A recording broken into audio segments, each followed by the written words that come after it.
Medase memwakwa baby me Adom TV Badwam na o hye nsroma enra ya hyase nti so mexi ya eho accept ni bi na ye de ema no nkra no ye too much omo ya de sister Sunday bi o ye guy ti ahosepe eno no de adu so yi so hu hia wi ase ye ko ba nyame bambo no a na de dada ye so wa fa ni paso so e di nubranom ne ade esen yare nti nkomo a ye adu so yi eno so hu hia se o hye ne na de opemu no ankasa na ye nya no e wa ha Father Abraham spiritual Herbal and spiritual hospital. Herbal and spiritual hospital. Enya won mo e wa ha ye ne wo mo bedi enkomo e mama kwaba wa pa na pacha wo ho ye de Pacha me ho ye na wo se so ho ye de akoko adom bibia bokom ho ayefenso mo ene Monica ma da bia ne wa sa doctor abed ye ne baby ewu e de amaye e bia ne de di kan obi te Father Abraham Herbal and spiritual hospital ka wo ho abakosem kakra na fe ne de wo se ye nka ayi eti adua ne ha ye ka ni nyina abom sa what's you you show your free Father Abraham Herbal and spiritual hospital na asoye no wo Accra Achimoto Fanko barrier asofa Star Oil filling station na hona asoye no wo na number safra de baso ye hona 0244 say the good screen so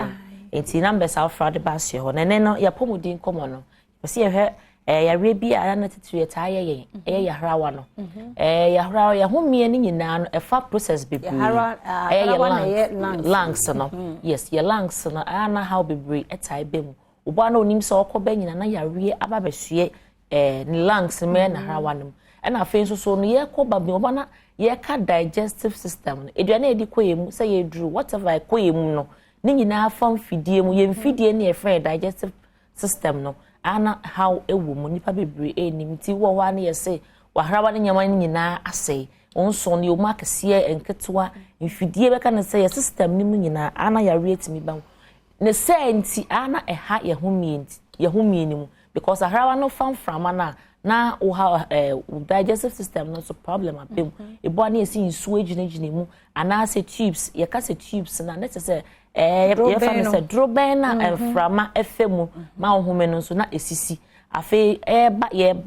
digestive system no so na afi ebi ahonho nsuo ensese eba nsuo ni mu no ni nyina akwakodin nsesa ayete se leakages abemu ana symptoms anyama o tired be hunu ne se o wo hwa na obo ewa bia onti ase wono no mu nuro bebre but still ewa no ewo persistent cough obo ha oyi amaman ana discharge colors ni bi wo ha oyi unim wana under AC stress or also dey be stress wono no several enduro na ho se wo hawa no yare abemu afen so ye obo anza na ne homie no so ensisi so yi ohwo ana aka se de bebi owo no homie ne wo ho no ase ashorte to hia more oxygen na ma ne homie no esi so ene obo ho so ana ohwo a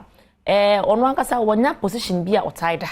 wa steady a we hu se ebi oda ne nifa ana on feel comfortable just oda the other side obo just oda ne fusu ne nyina acha se problem about wa harawa ni mu because the moment a feel comfortable at a position bi ni mu no mo se how bi wo nti wo ana se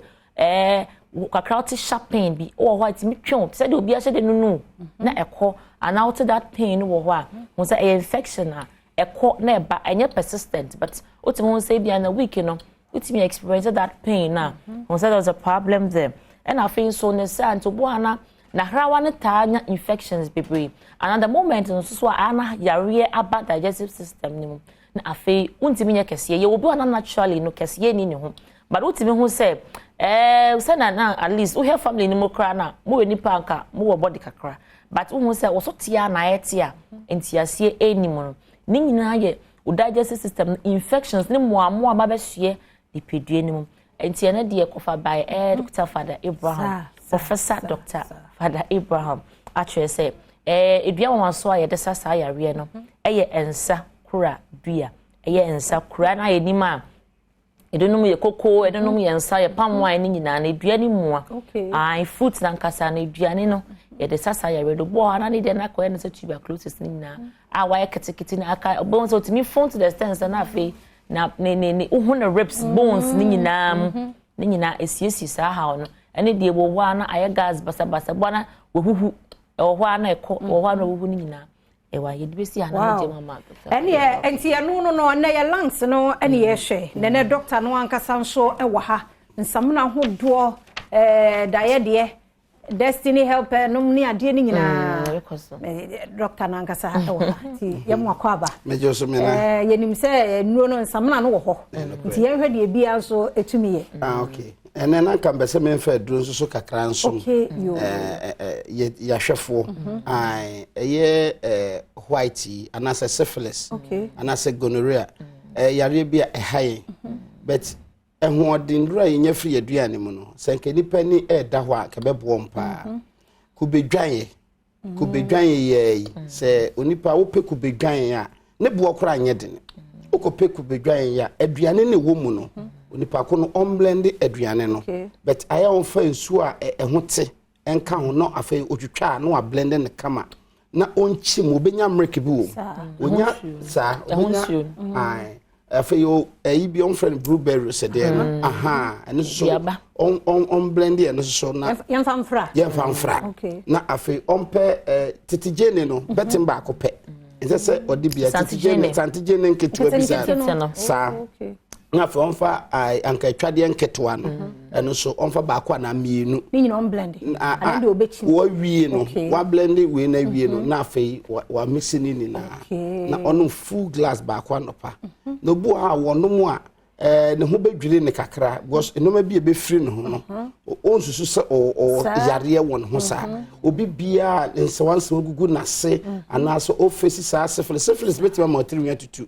e ma wani kura afira ese ya hra wani a syphilis mo bi bodam anti yare bone pa wo se nipa eni na ho na ye hwe ne ye afen so emema obem bi wo ha ne nso ne correct but nso ne ben oba na hit bi o man bi mu ase a na asai emwa no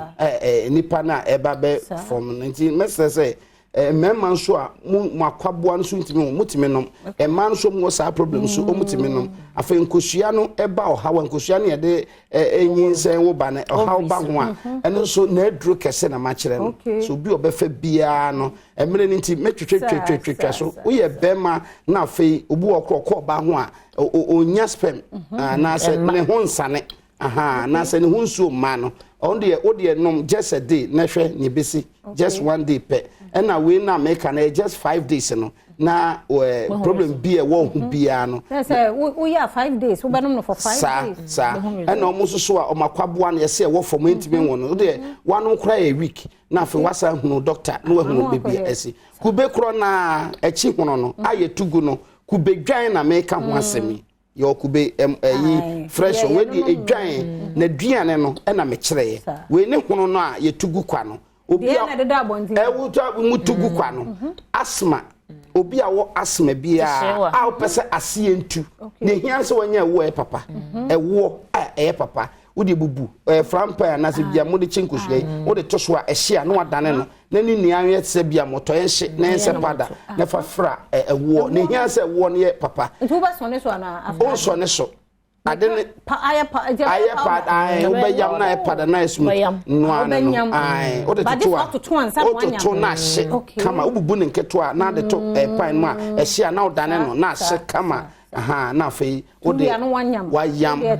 ai o de sa akola bi okura wo hu sa mamman wo ne kokoso ade ba nanim afei wa hospital ye hu ne be o de ye na hwe 2 days pe onya sa de ko de ne